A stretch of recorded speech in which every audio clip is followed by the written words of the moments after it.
Bana, mambo vipi? Today niko over mini market hapa. Nimekuja kufanya nini? Mimi hapa nimekuja kufanya ufukunyuku, wanasemaga Waswahili. So, karibu sana.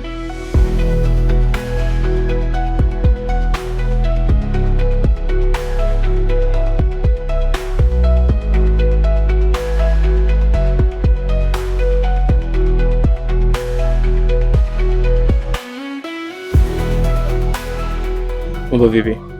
Poa, mzima. Mzima, uko poa kabisa? Poa, karibu. Yes, naona umekaa kibosi kabisa, nini mambo safi. Wewe hapa unahusika na nini? Mimi hapa ni kama cashier. Niko ni masuala ya malipo, hapa ndo cashier. Okay, pia mtazamaji anahitaji kufahamu labda kwa majina, unaitwa nani? Kwa majina anaitwa Margaret Yova. Okay, Margaret Yova. Okay, kulingana na uzoefu wako ulionao hapa, utaratibu ukoje?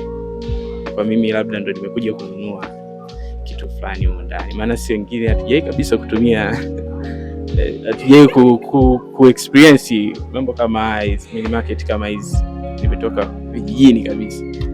Utaratibu uliopo hapa, ukishaingia kwanza utamkuta customer care, utamkuta hapo kwenye kiti. Utaratibu uliopo atakuelekeza, ita ukiwa na vitu vingi utachukua kikapu kutoka kwa customer care, utaingia nacho ndani, utajihudumia mwenyewe, bei zimeandikwa. Ukishatoka huko utakuja kwa cashier, utakufanyiwa malipo, utafanyiwa nini? Utafanyiwa orodha ya bidhaa zako, utapewa bei, kisha utalipia, utafungiwa, utaondoka. Okay. Na labda ni changamoto gani ambayo mnapata mkiwa hapa? Japokuwa ndio hivyo, naona mambo yako vizuri, lakini pia sidhani kama kuna changamoto kabisa. Changamoto nayoipata ni kumwelezea mtu mzima kwamba karibu unaweza kujihudumia mwenyewe. Yaani anaona kama namdharau, sina customer care. Yaani namwambia pita unajihudumia mwenyewe. Hiyo ndio changamoto ninayopata. Yaani ninapata changamoto kubwa kumwelezea kwamba ni 1 2 3 ni utaratibu wa ofisi hivyo. Maana zamani ulikuwa ukija mimi ndo nakuhudumia. Kwa sasa hivi mtu akija anajihudumia. Kwa nianze kumwelezea kwamba utaratibu umebadilika, ni 1 2 3. Okay, na humu ndani kuna vitu gani, kuna bidhaa gani tunazipata? Maana inaweza katokea labda hata mimi nikaja humu nikaanza kuulizia pikipiki bei gani. Ndio tujue kuna bidhaa gani za vyakula, za nini. Hata kwa macho tunaona kwamba ukiingia ndani unaweza kupata pikipiki. Lakini kama ulivyosema kuna watu kidogo waishavurugwa, si unajua? Yeah, kweli kuna mtu anaingia huko ndani anasema nahitaji complaint. Kweli. Huko ndani kuna vinywaji, kuna vyakula, kuna vitu vya watoto, kuna miswaki, kuna maperfume, sabuni za kuogea, hivyo kuna vitu vingi, ila so tu vile kwa sijui spare sijui za magari sijui manini hivyo, hapana. Kuna ice cream, kuna maziwa hivyo, kuna madodoki ya kuogea, kuna vifaa vya toilet. Okay, wateja sasa hivi wanakuangalia, unawaambia nini wateja wako? Waambie chochote. Wateja wangu napenda kuambia nawapenda sana, pia karibuni over main market. Msipokuwepo nyie mimi siwezi kula. Naomba wateja wangu. Kwa hiyo karibuni sana. Nawahitaji sana na nawapenda. Karibuni wahudumie. Hivyo. Okay, shukrani sana. Asante pia, karibuni tena. Sawa. Okay. Ngoja tuingie na ndani tuangalie aliyomo yamo.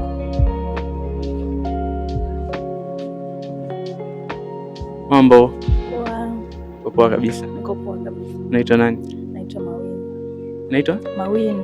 Mawini. Wewe unajishughulisha na nini huko ndani? Mimi huko ndani nipo kama customer care. Customer care. Yeah. Kwa hiyo mimi ni mteja sasa.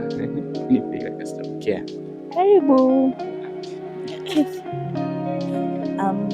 Karibu. Jihudumie unachotaka wewe. Okay. Huko ndani bwana nimefurahishwa sana, kuna mpangilio na nini. Kwa hiyo it means kwamba huwa ikifika muda wa kufunga biashara yenu vitu inabidi vitolewe vipangiliwe upya au vinakuwa viko hivi hivi ambapo kutakuwa kuna mpangilio? Yani sijaelewa, hebu nieleweshe vizuri. Viona ndo vipo hivi hivi, kwa hata tunapofunga vinakuwa hivi hivi. Yeah. Okay. Naamini sana katika kazi yenu. Kuna changamoto gani ambayo ulishawahi kuipata ukiwa hapa kazini? Kama customer care, changamoto ambayo ipo ni kumwambia mteja akajihudumia. Yani anahisi kama unamdharau, au muda mwingine anatoka unamwambia kapeleke bidhaa kwa kishia hapo, anaona kama anachelewa, au barcode kumwambia nenda pale kaskaniwe na kuna barcode hapo, anahisi kama bei itakuwa. Kwa hiyo inakuwa changamoto ya watu wanajua bado kwamba kuskaniwa kwa bidhaa bei itakuwa kubwa. Yeah. Na kuna kitu gani ambacho kilishawahi kukuudhi sana ukiwa hapa kazini, yani kikakukera, yani hiyo siku ukasema isingekuwa mambo mawili matatu hivi ningeacha kazi kabisa? Kitu gani? Amna, changamoto za kawaida, lakini muda mwingine anakuja mteja anaongea lugha ambayo si nzuri hivyo tu, lakini kwa kuwa tunajali mteja tunampokea jinsi alivyokuja, lakini si kwa kumwelekeza na mwelekeza. Unajua mwanadada kama wewe, mtu akikutana na wewe njiani sio rahisi kugundua kwamba aidha unafanya kazi sehemu fulani. So unawashauri nini wadada ambao kama wewe katika age kama ya kwako, unawapa ushauri gani katika swala zima la kuyatafuta maisha? Mimi nashauri wadada wenzangu tufanye kazi, tusitegemee wanaume kwamba wenyewe ndio watatupa tu. Hapana, kuna wakati na wenyewe wanachoka na tukibe. So kwa mdada yote yule namshauri mimi atafute kitu cha kufanya. Kama hawezi kuajiliwa, hawezi kujiajiri mwenyewe. Kuna biashara ndogo ndogo ambazo anaweza kaanza nazo, kuuza nini, hereni nini. Kama yanashindwa na mtaji, kuna kuajiliwa kama hivi anaweza, bali na kusema asubiri hela ya mtu ampe. Sisi wako na ushauri wa dada wenzangu wafanye kazi. Okay. Wasione haya kufanya kazi. Kama labda mtu kweli akiniona nje aamini kama nipo kama customer care, wengine wanaona aibu kwamba nafanya hivyo, watu watanionaje, nitabeba soda nitafanya. Lakini unajua kuna utamu wa kutumia pesa yako mwenyewe ile unayotafuta, afu unakuwa una budget vizuri, kwa hiyo unapewa wewe akili yako haikuu, yani hivyo. Okay, shukrani sana. Na neno fupi kidogo au neno moja kwa wateja wako? Wateja zangu nawapenda sana kama customer care wenu. Karibuni sana, bila nyinyi mimi si kitu.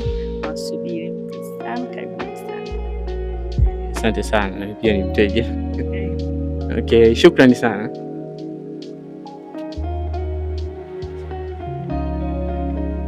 Hello, mambo vipi? Fresh, uko poa? Toka basi ndani.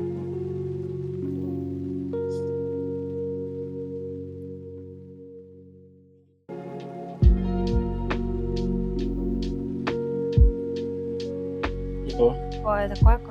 Nzuri, uko poa? Poa. Yes, nimezunguka vitengo kama viwili hivi. Sasa kuna kitengo hiki hapa nilikuwa sijakijua. Kitengo gani ndani? Wakala, huduma za kifedha. Huduma za kifedha. Okay. Unaitwa nani kwa majina? Naitwa Christine Mashala. Christine Mashala. Okay. Sasa hapo bwana, tulikuwa kwenye harakati za kushangaa, tulikuwa tupajui hapa. Na vitu vingi sana nimejifunza.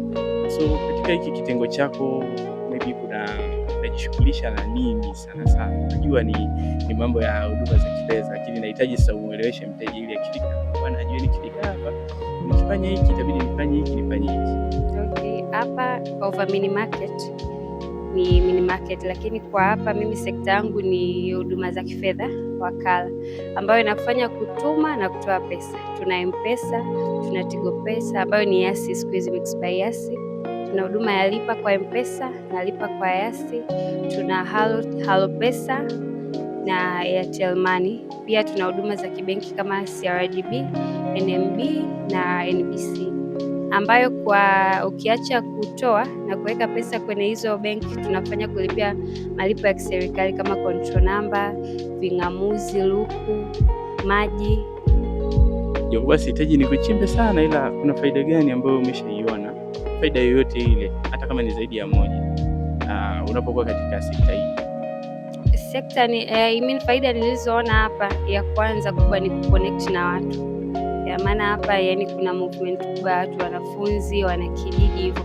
Kwao una connect na watu. Pia kitu kingine kujifunza nidhamu ya pesa, kuwa makini, yani hivyo.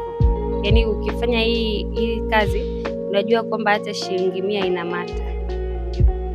Na changamoto gani ambayo ulishai kuipata au huwa unaipata unapokuwa hapa eneo la kazi? Okay, changamoto unayoipata, kuna muda labda wateja wanakuwa wengi, alafu kuna wateja wengine hawana subira. Utakuta unamhudumia mwingine alafu mwingine anakuongelesha, kwa hiyo inakutoa kwenye concentration hivyo. Na hatua gani ambayo ulishai kuichukua, yani au huwa unaichukua baada ya kupata changamoto kama hizo, au ndio hivyo basi inapita?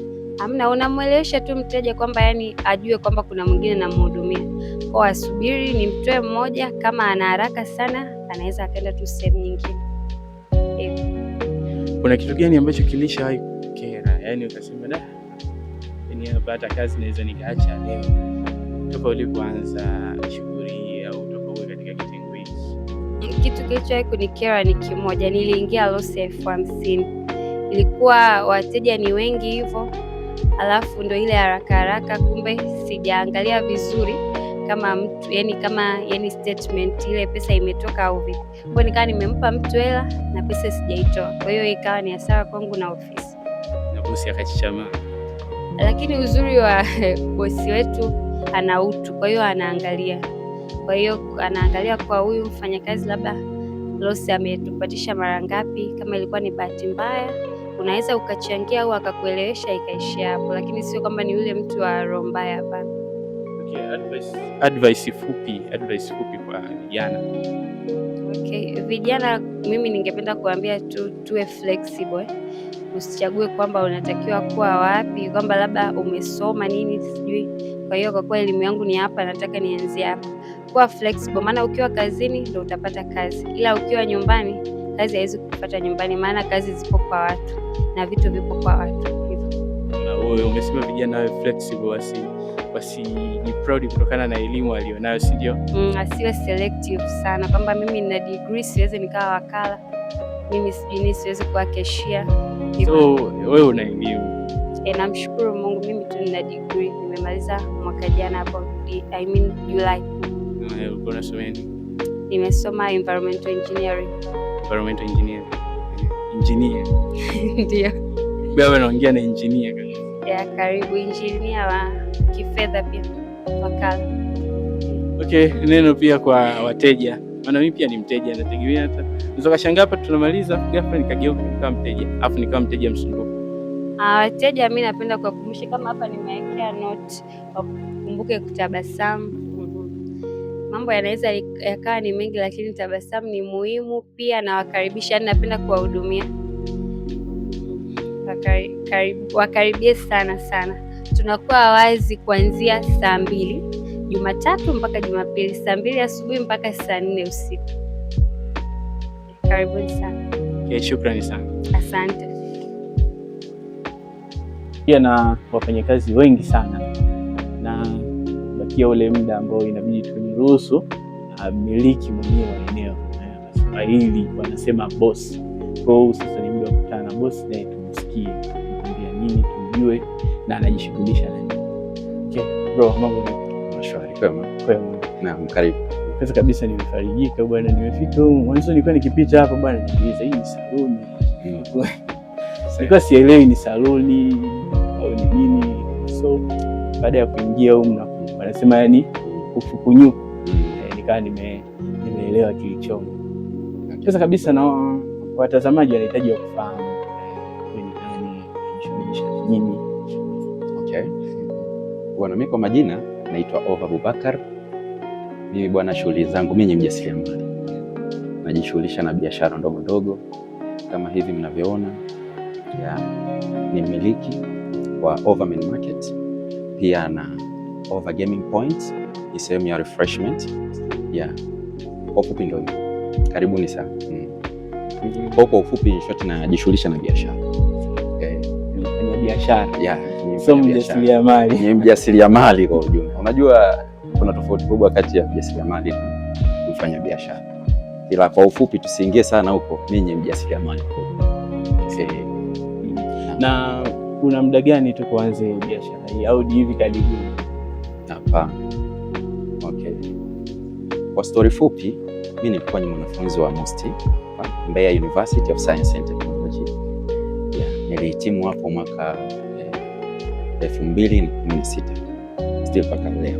Na baada ya kuhitimu hapo chuo, ndio safari yangu ya biashara ya ujasiriamali ikaanzia pale tokea 2016 mpaka hivi sasa hivi ambapo 2026. Takriban tunaitafuta miaka 10 au miaka 10 kama sijakosea.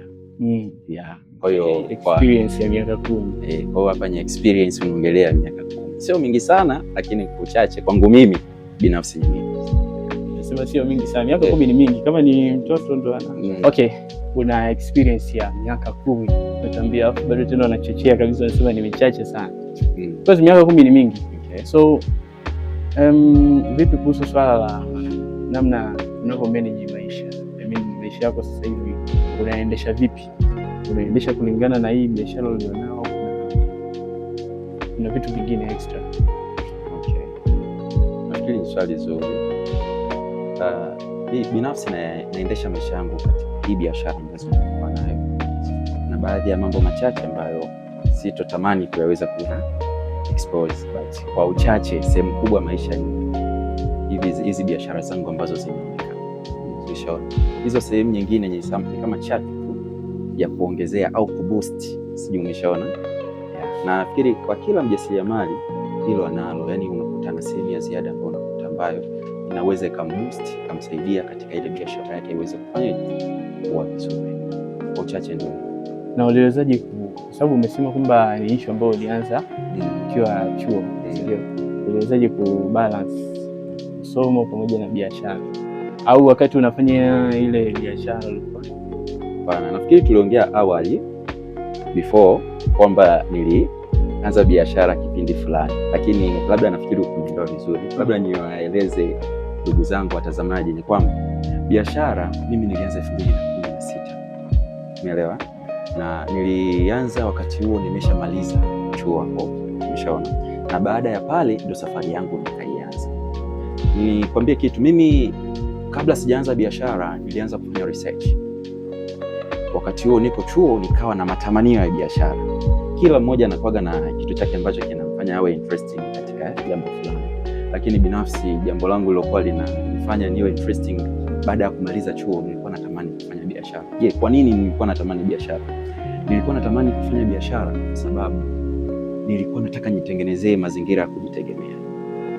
Na tunatofautiana wanadamu. Mimi binafsi moyo wangu ukiniambia hapa kwamba kuna ajira sehemu fulani 1 2 3, je, unaweza kwangu haipo kabisa. Lakini sio jambo baya. Sio jambo baya, tunatofautiana. Sijui umeshaelewa. Yeah. Mimi mikakati yangu naanza kutengeneza sasa hivi. Najua niko katika kipindi kigumu, lakini inaanza awali, naanza kutengeneza mzizi mapema ili baadaye niweze kuwa bora zaidi. Ndio maana nikajitengenezea mikakati ya kufanya ya kujiajiri. Sijui unanielewa vizuri. Yeah. Kwa hiyo kwa ufupi mimi nilianza baada ya kumaliza chuo. Na ikumbuke kuwa kufanya biashara at the same time huko chuo sio vibaya, lakini kwa upande wangu nilikuwa naona nitapitia katika mazingira magumu. Ni kwa nini? Yote ni kwa sababu ya research. Nilianza research kabla ya kufanya biashara. Sijui umeshaelewa.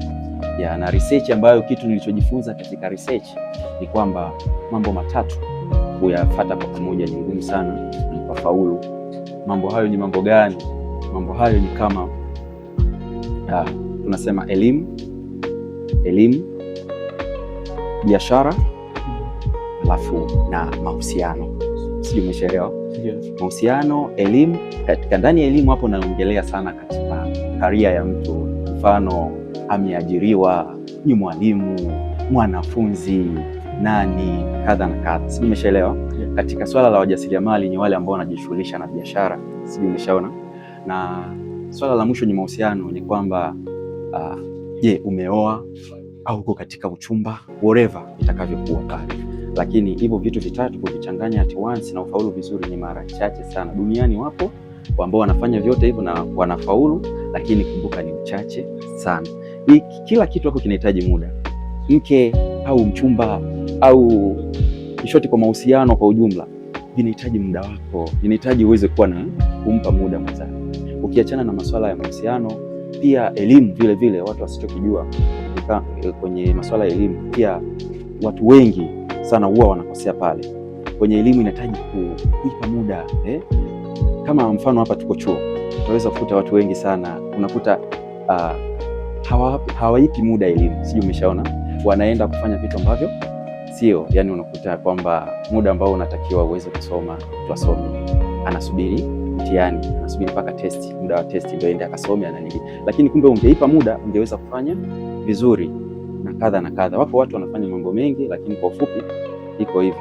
Ukija kuhusiana kwenda kwenye elimu ina wigo mkubwa sana, sijui umeshaona, elimu ina wigo mkubwa. Mfano mtu ameajiriwa, anahitaji ku keep time, mfano mwalimu, tuchukue kwa mazingira yetu hapa ya kawaida. Mwalimu anahitaji kufanya, anahitaji kuweza kujifunza vitu ili aweze kwenda kufanya kumfundisha mwanafunzi. Sio kwamba eti ni mwalimu elimu yake imeishia pale, hapana, anahitajia kwenda extra mile aweze kujua vitu vingi ili kesho na kesho kutwa iweze kumsaidia nani? Iweze kumsaidia mwanafunzi. Hivyo basi kila kimoja kati ya hivyo vitatu vinahitaji muda ili uweze kuperform vizuri. Sasa nini kufanya? Kufanya ni kuchagua, either kwa ushauri, lakini either uweze, tunasema mahusiano kidogo, sijui umeshaona, alafu either biashara, sijui umeshaona, elimu yako utaitumia sehemu fulani. Otherwise utumie elimu yako either ukaajiriwe au ukajiajiri kupitia elimu yako ile ambayo unananili, sawa? Alafu na mahusiano kidogo, sijui umeshaona, kwa sababu mahusiano huwezi kuepuka. Hakuna mtu atayepuka. Tunaongea mimi na wewe hapa, lakini ndani yako najua unajua nini kilichomo, sijui umeshaona. Kwa hiyo iko hivyo, unatakiwa uchague. Kama unaamini unaweza ukavifanya vyote kwa pamoja, ukaenda kwenye biashara at the same time ukarudi kwenye elimu yako, kwenye career yako. Okay, katika ule mchakato wa kujitafuta katika biashara hii ulipokuwa unaanza, ni changamoto ipi ulipitia? Najua ulipitia changamoto nyingi, lakini kuna vile changamoto ambazo unasema kwa kweli katika hiki na hiki na hiki kweli siwezi nikakisahau. Ule mchakato wa kujitafuta mpaka unafika, changamoto gani uli? Okay, almost ni miaka takriban 10 toka naanza biashara. Sawa. Changamoto ziko nyingi na ukweli siwezi kusema zote, ila kwa uchache kinachonijia akilini ni kwamba tukio ambalo siwezi kulisahau ni kwamba wezi walivunja ukaidi, ambalo lilikuwa ni pigo kubwa sana kwa waliingia wakanisafisha hata ambavyo sio vya kustahili kuiba. Mwizi ndo anayejua yeye kina msingi gani kwake, lakini walisafisha vibaya mno. Kaanza moja, hawakunimaliza kabisa kwa sababu wazo lilikuwa kichwani, halikuwa physical. Kwa hiyo lengo langu lilikuwa bado liko pale pale, lakini pia pamoja na kuibiwa na nini, lakini bado akasema bwana mimi. Of course. Kitu kingine ambacho kilinisaidia zaidi, ambacho kilikuwa interesting, ni kwamba ni kutengeneza mahusiano mazuri na wanafunzi. Kwa katika ile changamoto, wanafunzi walipokuja wakaona ile mazingira like why this, sijui umeshaona, kwa nini hivi, wakawa naona wananyonea huruma, sijui umeshaona. Mimi sasa ndo nikawa nawapa moyo, nikamwambia msijali, very soon mambo yatakuwa vizuri na kila kitu kitakuwa shwari. Kwa hiyo hilo ni pigo kubwa ambalo nilipata wakati ule, na uwezi amini halikumchukua muda. Ni kwa nini? Kwa sababu wanafunzi wengi walikuwa wanatamani niweze kurudi. Kwa hiyo kwa kile kidogo nilichokuwa nacho at that time, walikuja kunipa support, sijui umeshaona, wakanipa support na nilirecover ndani ya muda mchache sana, na nikawa bora kuliko hata pale mwanzo. Mungu ametujia wake. Sasa umesema tofauti na hii mini market una kuna issue gani? Umesema una PlayStation. Okay, nina gaming point ambayo ni semi refreshment. Watu wanaenda kupata burudani baada ya mambo magumu. Unajua shule nilikuwa naiongelea mwanzo, shule sio mchezo. Kwa hiyo unapoipa muda lazima upate relaxation, si ndio? Kwa hiyo nikafikiria kwa namna nyingine, nikaja kuona kwamba bora niweke niwawekee sehemu ya refreshment ambayo inaweza ikawasaidia wanafunzi waweze kupata relaxation. Tukaenda karibu, unaweza kwenda pamoja na hayo yote bana. Hapa tunaelekea over gaming, so karibuni. Mimi naendelea kubrandi biashara watu wale. Kwa hiyo unataka kuniambia kwamba vipi kuhusu changamoto unazozipata? Sababu tunajua pamoja na mafanikio yote ulionayo bado kuna ile unakuta pia changamoto. Changamoto gani ambayo ulikuwa unapitia au ulishawahi kupitia pia kubwa ambayo ilikuwa ukiwa kazini? Changamoto ni ya kifedha. Ya kifedha, bado inahitajika fedha. Unaona, bado inahitajika fedha ili niweze kukua zaidi kutokea hapa nilipo, niweze kufikia hapo ninapohitaji. Changamoto nyingine ni masuala ya space. Kwa ile sehemu ambayo niko pale, nadhani unaweza ukaona space ni ndogo, unaona lakini sijavunjika moyo. Nadhani unaona space ndogo, lakini nimetumia career yangu, nilipiga architecture, sijui umeshaona, nimetumia career yangu afu pia niliopt interior design. Kwa hiyo katika interior design unaweza kukutana na mambo ya space, sijui umeshaona, kadhalika mambo ya balancing, sijui umeshaona, na design kwa ujumla. Sasa mimi kwa upande wangu nimetumia ile kwa sehemu ndogo pale unavyoiona, nimeweza kupata kile kitu ambako inawezekana kwa mtu mwingine kama haujasoma ungeuia ugumu kuweza kufanyaje kufanya hilo jambo. Kwa hiyo nimerahisishia hiyo. Ngoja tuingie tu tushungulie. Kazi yetu ni kufanya ukunyuki. Karibu.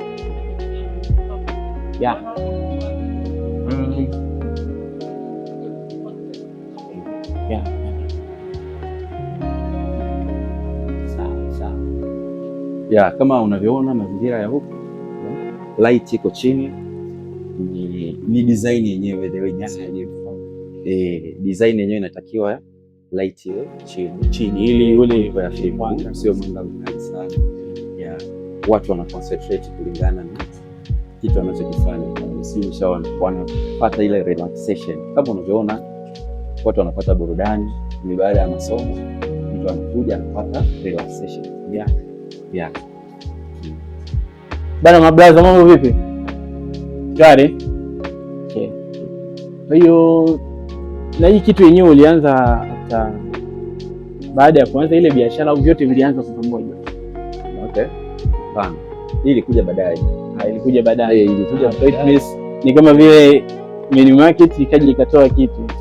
Okay, yani ni mazao tunasema matunda. Yalikuja mazao mengi, nimefungua branch baadhi ya sehemu, lakini nikaja kugundua kwamba haina maana kubwa ya kufungua branches ikiwa bado ule mzizi wenyewe sio, unaelewa? Kwa hiyo kwa ufupi niliweza kusitisha baadhi ya sehemu baada ya kujifunza. Unakuta unaenda unatoka. Mwisho wa siku nikagundua moja ya tatizo ni ile kufungua matawi mengi sana aliyakuwa bado hajakuwa. Kwa hiyo sikuwa nimekosea, kwa wakati mwingine huwa ni nzuri sana, lakini katika sehemu yangu mimi ya maisha niliona kidogo inanihitaji niweze kuwa na utulivu, nisiwe na papara sana. Hivyo nikachagua mambo machache ya kufanya na kuipa nguvu ile sehemu ambayo ule mzizi, ili kesho una wafanyakazi ambao wako charming sana. Sijajua huwa unazingatia nini, kwa mfano japokuwa hatuombi ila pia huenda hii inaweza ikatumika kama fursa pia kwa vijana. Inaweza labda ikatokea nafasi. Unapenda mfanyakazi wako awe vipi? Mimi kwanza, kitu namba moja napenda furaha. Right about each and everything. Huwa nawasisitizia sana swala la furaha. Kwa hiyo mtu ninapokuwa niko naye pale, nahitaji awe kwanza nimuone mwenye furaha. Alafu pili, ninajua kabisa kama yeye atakuwa na furaha, moja kwa moja hata wateja wangu watakuwa na furaha. Sio nimeshauri. Kwa hiyo nini maana yake? Maana yake kwamba waweze kupeleka furaha kwa wateja. Sio nimeshauri. Kwa hiyo hicho ni kitu kimoja ambacho kikubwa sana ambacho nakizingatia katika sehemu. So nzio unatupa ushauri gani kulingana na kitu wewe mwenyewe ulicho experience katika utafutaji? Ni kutia juhudi tu kwa kila jambo. Kila jambo linahitaji juhudi ili uweze kufaulu. Umeshaona? Na vile vitu ambavyo ni necessary katika maisha kuvi-exclude, kuviachana navyo. Kwa sababu gani? Kwa sababu ndio vinaweza vikawa ni doa. Si umeshaona? Mfano mzuri, mimi hapa binafsi nimeoa. Umeshaona? Kwa nini nimeoa? Nimeoa kwa sababu kuhakikisha focus yangu ninapohitaji kwenda niweze kufanyaje, niweze kufika kule ninapohitaji kwenda. Na kwa nini nimeoa? Ili kuweza kuepukana na vitu ambavyo ni necessary katika maisha yangu. Sisi vijana tunakuwa na miemko sana. Umeona? Tunakuwa na miemko sana. Hususan kuna rika fulani hivi la 20 to 30. Yaani miemko inakuwa ni mkubwa sana. Sio? Lakini kama utapata utulivu, means kwamba utakuwa unaipa akili nguvu na juhudi ili uweze kufikia nini? Kufikia malengo yako pale unapohitaji kufika. Umeshaona? Kwa hiyo juhudi is about each and everything. Tia juhudi katika kila swala na imani unafika pale unapohitaji kufika. Kwa hiyo na waswihi vijana wenzangu, kama kuna vitu ambavyo ni necessary katika maisha yao waniweka, basi wakiexplore ili waweze kutimiza ndoto zao wanazozimania. Kwa sababu kila sehemu panahitaji juhudi, iwe shule, iwe kwenye hata ndoa pia. Hata ndoa ukihitaji juhudi kuijua, itaweza kupelekea hata ndoa na masuala mengine yote yanayohitaji maendeleo. Inshallah. Iko hivyo. Mr. Ova, kuna kitu pia ulikisahau pale. Wewe asili yako ni mtu? Asili yangu? Mimi malezi. Okay. Mimi asili yangu ni kutokea Moshi. Kutokea Moshi, Same. Umeshaona? Lakini nilipozaliwa ni tofauti na Moshi. Mimi nimezaliwa Kigoma katika sehemu ya utafutaji. Wazazi wangu wakawa wamefikia Kigoma, nikazaliwa huko. Lakini kukulia sijakulia huko. Bwana uenda na ule moyo jiji leo utafutaji. Yaani mikoa yote hiyo uliyoitaja ni mikoa ya watu ambao kidogo hapo vizuri sana katika swala zima la kutafuta.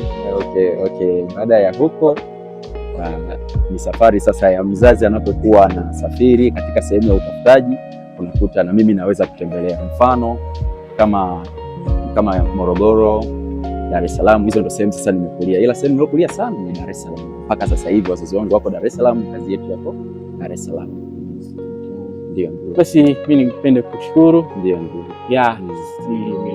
YBE tumefurahi sana na tumeenjoy sana na wewe na kukupa experience yako yote ya kimaisha.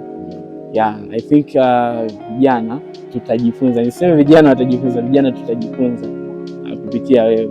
Nasema ile, nasikia mtu anakwambia ile, na mimi nikikua nataka niwe kama wewe. Lakini pia ikumbukwe, sisi sote bado tunatafuta. Ndani ya hii miaka bado I'm still fighting. Safari ni ngumu. Natakiwa nitengeneze mizizi iliyokuwa imara ili kesho na kesho kutwa niweze kufika. Sijui umeshaona. Sasa kwa ufupi tu ndio hivyo. Siwezi kusema mambo mengi sana, ila mimi mwenyewe bado sijajipata. Sijui umeshaona. Mtu asije akawa na mtazamo Ova ameojiwa nini? Hapana. Mimi bado I'm still fighting, najitafuta. Na waswihi tu wenzangu, tuendelee kuwa na nguvu moja ya upambanaji. Anayekuwa na kitu au anafikiria swala la biashara anaweza akaja tukashare pamoja, umeshaona, ili kesho na kesho kutwa wote tuweze kufikia malengo yetu kule tunapohitaji kufika. Basi Mr. Ova, mimi nipende kukushukuru bwana. Shukrani sana. Na tutakaribia tena. Karibu sana. Tutakapokaribia siku nyingine tukaribishe. Karibu sana.